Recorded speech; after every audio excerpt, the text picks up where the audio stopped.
Hey everybody, and welcome back to BK's Bullets. Today we're going to be talking about the new Disney Plus series, Hawkeye.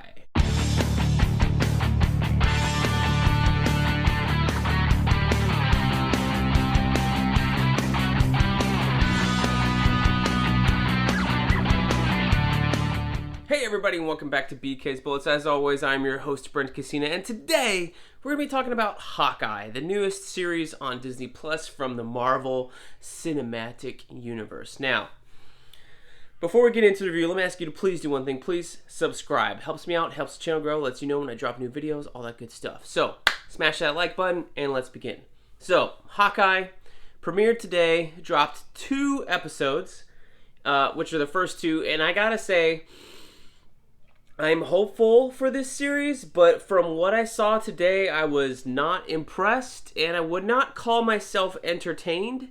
I was watching it up here, late this afternoon after I got home from work, and I was just kind of like, just kind of sitting here. I was looking at my iPad a little bit throughout, or my phone. It just wasn't grabbing me. I like Jeremy Renner as Hawkeye. I like Haley Steinfeld. I don't know if I like her as Kate Bishop just yet, but it seems to be a little weird to have most of the first episode be so Kate Bishop-centric and less about Hawkeye. Like, Hawkeye had, 2 scenes? Maybe 3 scenes in the whole episode of that was like 45 minutes, and the rest of it was Kate Bishop. Now, I think I didn't need to see the Kate Bishop origin story. I personally would have rather started where we started at the end of episode 1 with, Hawkeye out with his family, sees a person in the Ronin costume, go out there, and go and find that person where we did in at the end of episode 1, pull the mask off and go, oh, who are you? You're just a girl. Boom, cut to credits, Hawkeye, and from there we can do stuff like that. I felt like we started this story way too early. I think it would have been a lot better if we had had a Kate Bishop origin, not an episode, but an origin tale. Maybe they could have shifted that later in the, in that first episode, but, in the apartment. They could have done the animated, credits thing there of here's all the medals she won, and she saw Hawkeye when the aliens came, and that's why he's her favorite Avenger, because she saw him do the cool thing where he's like falling from the sky, shooting the arrow, all that stuff. Just putting all that stuff up front really dragged the show down, because you're tuning in for Clint Barton and they gave you Kate Bishop, which is not a bad thing if she's a likable character, but she wasn't likable right away because you had this origin story, this actress who's not going to be in the show at all, right? Playing young Kate. You had the mom and dad in some terrible wigs looking like young, arguing for no apparent reason. And it didn't really set up exactly why, all it really did is just here's her parents and her dad died and that's tragic, and oh yeah, it kind of just dragged the pacing down so long.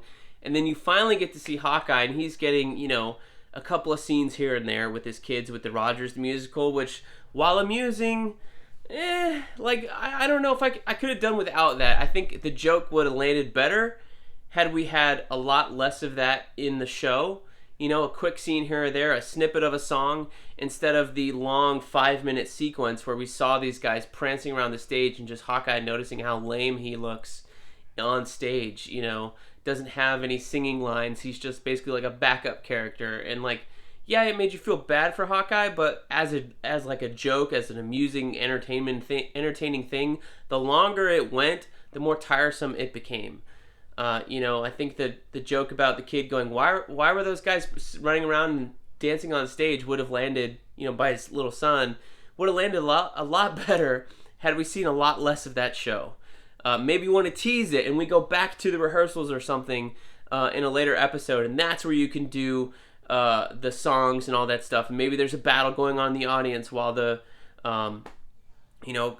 actors are performing on stage or rehearsing or something like that. Just something to spice it up a little bit. But just sitting there watching this fake, memeable Rogers thing, that was made for Twitter GIFs and stuff like that. And instead of actually having a purpose in the storytelling other than to tell you, oh, Hawkeye feels bad or he's deaf now, it's just kind of a weird turn. So I would have sped this. I would have taken these 2 episodes and like crunched them together into a nice compact 45 minutes and gotten on with the fucking show. Like, let's get on with it. So at the end of episode 2, I'm on board. I'm excited for more. I'm feeling the characters now. I'm starting to see the relationship build and stuff like that. And I think you should see those episodes. You know, you should see that by now. But if we're only getting, I don't know how many episodes we're getting. If we're getting 8 or 6 of these, I feel like most of these longer shows, like this one is 45 minutes each, is 6 or 8 episodes. You know, I don't think we're getting 10. It's over by Christmas. Let's put it that way. It's over. It ends on Christmas Eve. We're 2 weeks in November, so I think we're getting 6 episodes. So if we're getting only 6 episodes, then let's crank it up a bit. You know, like let's speed it up a little bit. You know, let's really pack it in there and really pack a punch. You know, the things I did like, I finally came around to the Tracksuit Mafia by the end of the 2nd episode, like before Hawkeye got, you know, kidnapped or whatever. When they're outside Kate's apartment throwing stuff and stuff like that. That's when I started chuckling. Before, not really. And I don't know where I'm supposed to start chuckling, if I was supposed to start chuckling immediately. But it took a while for those guys to be there to really like hit home and me start chuckling about it, as opposed to what Matt Fraction does in the comics, which I'm trying not to compare it exactly to that run, because even though they're aping every single thing about it, they are not nailing the tone or not nailing the feel or style or anything about that. You know, they gave Hawkeye from the comics his dirty, grungy apartment to Kate, and they immediately blew it up, and it's like, oh, well, there's your throwback to Lucky the Pizza Dog and the Clint and Kate conversations in this grimy apartment. There you go. You know, throw it away. I mean, that's fine.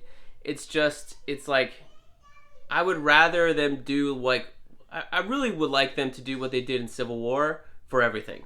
Just take the idea of, like, the basic idea. 2 opposing sides, clashing. Boom, done.